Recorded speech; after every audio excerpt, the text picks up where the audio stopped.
In the heart of every storm, a choice is born. Do you hide, or do you learn to fly? Picture a young man, not in a gleaming high-rise but in a humble garage. The year is 1994. The air smells of concrete and ambition. This man, Jeff Bezos, has a vision so audacious it seems almost absurd.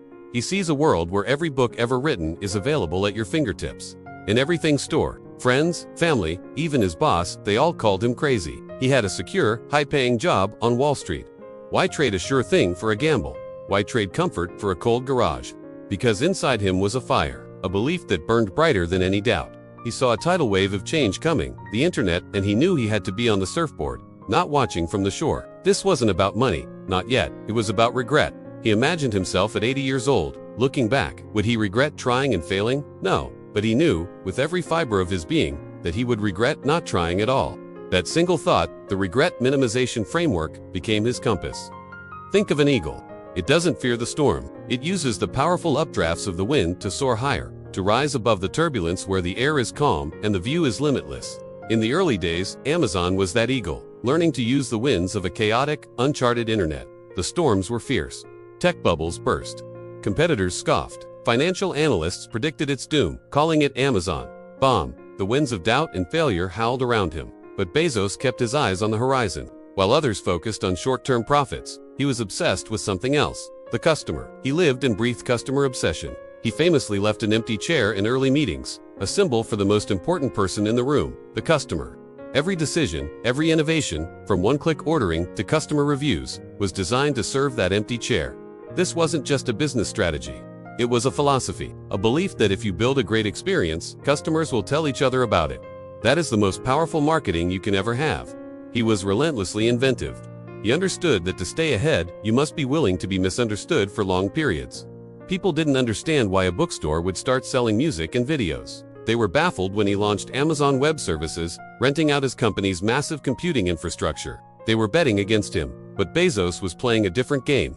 He wasn't playing for today's score. He was building the entire stadium for the games of tomorrow. He was building the foundation, brick by painstaking brick, for a future no one else could see. Like an eagle scanning the landscape from above, he saw patterns others missed. He saw that the logistics, the data, the sheer scale of his operation, were assets far more valuable than the products on the virtual shelves. He turned his greatest expenses into his most profitable ventures. That is the genius of seeing the world not as it is, but as it could be. It's about looking at a problem and seeing a platform, looking at an obstacle and seeing an opportunity. But let's be clear, this journey was not a straight line to the top. It was a series of brutal climbs, near falls, and relentless effort. It was enduring years of unpredictability, convincing investors to believe in a long-term vision while the world screamed for immediate returns. It was the courage to experiment, knowing that experiments, by their very nature, can fail. He famously said, "If you know in advance, it's going to work." It's not an experiment. Amazon's history is littered with failures, the Fire Phone, for example, but each failure was a lesson. Each misstep was a data point on the map to success. So, what is the blueprint? What can we learn from this garage-born giant? First, have a vision that terrifies and excites you in equal measure.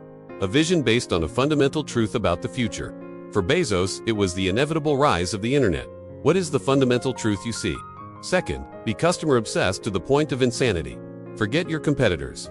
Focus on your customers. Serve them, delight them, and build something they can't live without. Your success will be a byproduct of the value you create for them. Third, think long-term. Plant the seeds of trees whose shade you may not enjoy for a decade. In a world desperate for instant gratification, patience is a superpower. Build for where the world is going, not where it is now. And finally, be willing to be misunderstood. Your vision is yours alone. Others may not see it, they may doubt you, they may call you crazy. Let them. The eagle doesn't ask for permission to soar. It simply spreads its wings and catches the wind.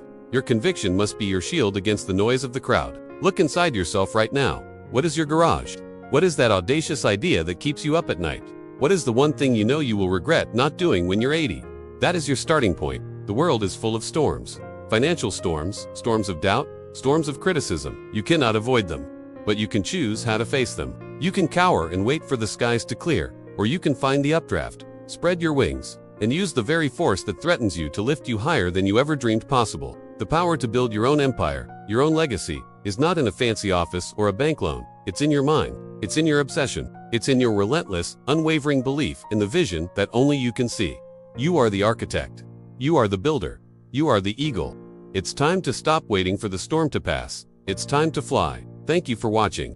If this story resonated with you, please like, subscribe, and share it with someone who needs to hear it. Let's all rise together.